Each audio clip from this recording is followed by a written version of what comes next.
Ladies and gentlemen, boys and girls, cats and kittens, welcome back to the podcast. Thank you, thank you, thank you. So I like doing the daily shows, and I like doing I just like doing live streams. I love feedback, I love interaction, and all that stuff. So we'll probably be kicking out less videos than we typically have, but the ones I do put out, I want to make sure that they're more along the lines of how-tos or what does it do type of instructional video. So this happens to be one. I haven't done these for a while.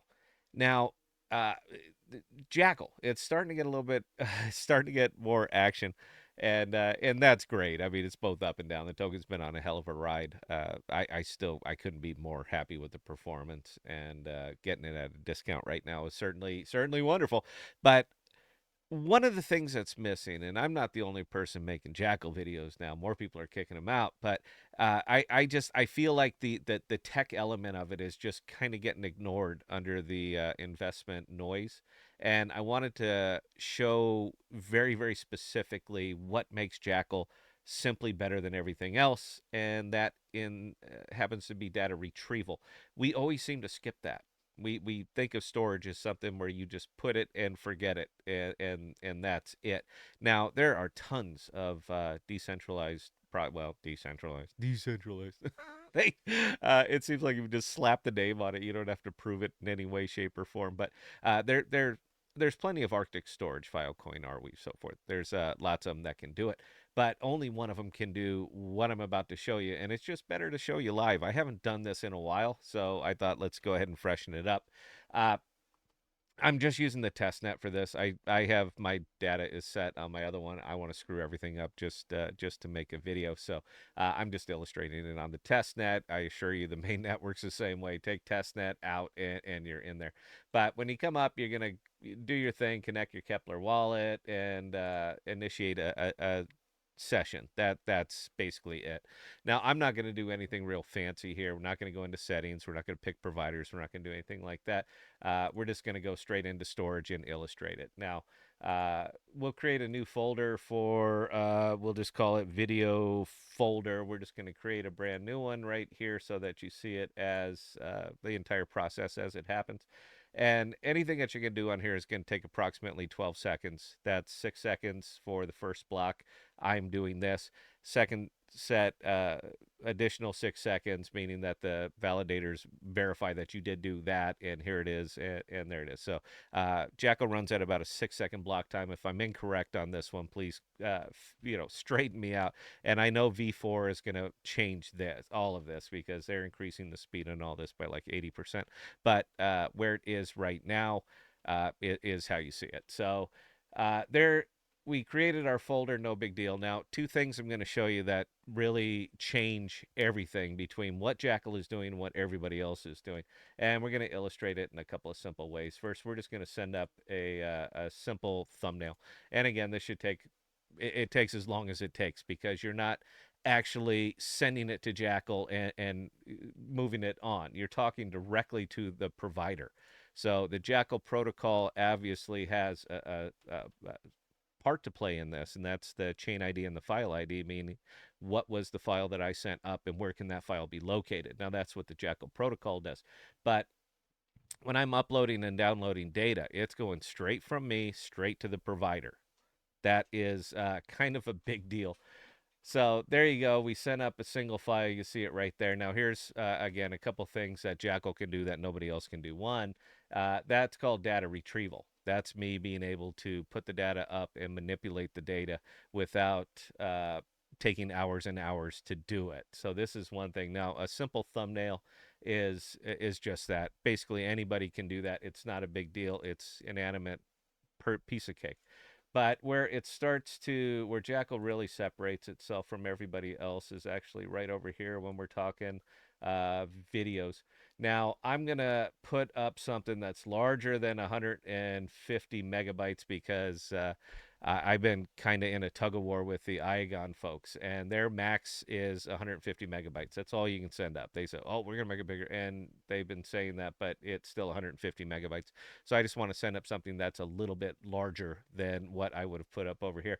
Very old video. I made this back in 2022, so 164 megabytes, and again, it's going to take as long as it takes. V4 is speeding it up enormously. They're very excited about it. I'm very excited about it because I sent up a lot of videos. But again, I'm not trying to force this to go faster or anything like that. I'm just illustrating real time. This is what it is. This is how it works, and this is how long it takes.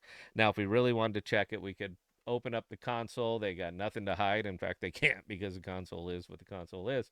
But it's going to give you all the information of what I'm doing, where it's going, so forth and so on. If we wanted to come over here to network, I think this is where it really, really gets interesting. You're not going to see anything yet until the file is completely uploaded. Right now, it's being encrypted on my machine, and it is going directly from me to a provider.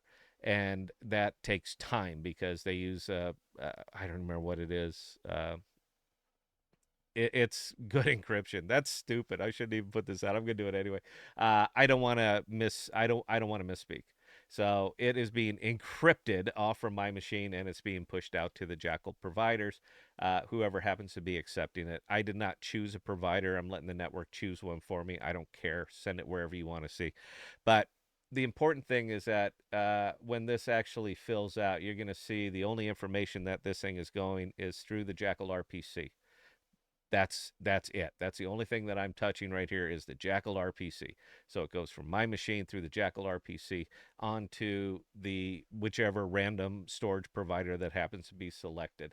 Now, again, V4 is going to speed this up enormously, and I'm on the test net, so I'm not exactly getting, the pick of the litter as far as storage providers go. But again, I want to make this fair and show it in real time. This is where it is. This is what it takes. I don't edit videos. I don't even know how, but I thought it would be a good example.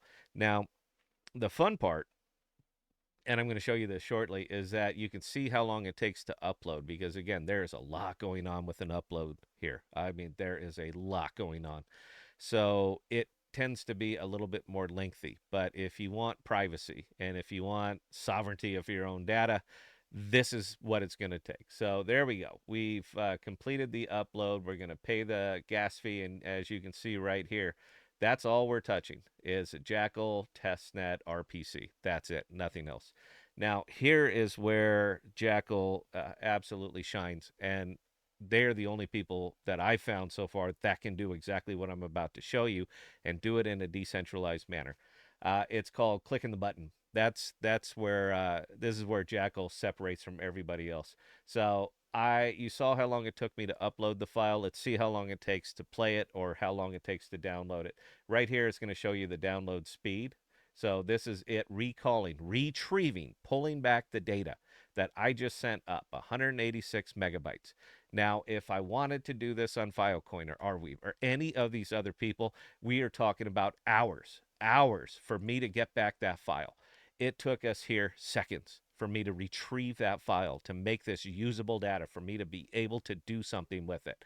So we are talking about a active, hot storage environment. Nobody else is doing this. Again, very old video. I don't even remember what this thing was about. Apparently, I was shot this real early in the morning. Look how rough that is, but my beard still had one color. This is what a couple years of crypto does to you, by the way. It's not happy. Uh, I don't know what this video is about. I don't really care. It's not the point. Apparently, I did something silly here. But again, I just wanted to illustrate that this is what it is and this is what it can do. If you have anything else out there in a decentralized fashion, not using any kind of central Microsoft Google Bridge or anything like that, if you have another decentralized storage network that will do exactly what this thing is doing, what I just showed you it's doing, please let me know because I am extremely interested. But right now, they're the only ones who can do it. Questions or comments, Scott at thepodcast.com. I answer any and all. And until next time, which will be tonight, by the way, guys, we're live with the PKT team. Love me, DPen, and I love decentralized internet too. Until then, please stay safe. Please be smart with your money, guys. Cheers.